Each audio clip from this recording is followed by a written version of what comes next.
కోక కడితే కొరకొరమంటే చూస్తారు, పొట్టి పొట్టిగా వేస్తే పట్టి పట్టి చూస్తారు. ఒక్క కాదు కౌను కాదు కట్టులోన ఏముంది, మీ కళ్ళల్లోనే ఎంత ఉంటే మీ మగ బుద్ధే వంకర బుద్ధి.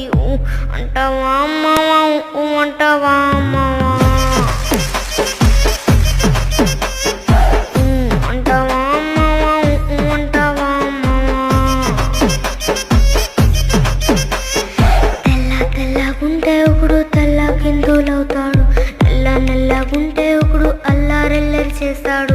తెలుపు నలుపు కాదు మీకు రంగుతో పని ఏముంది, సందు దొరికిందంటే చాలు మీ మగ బుద్ధే వంకర బుద్ధి. అంటావా అమ్మవా అంటావా.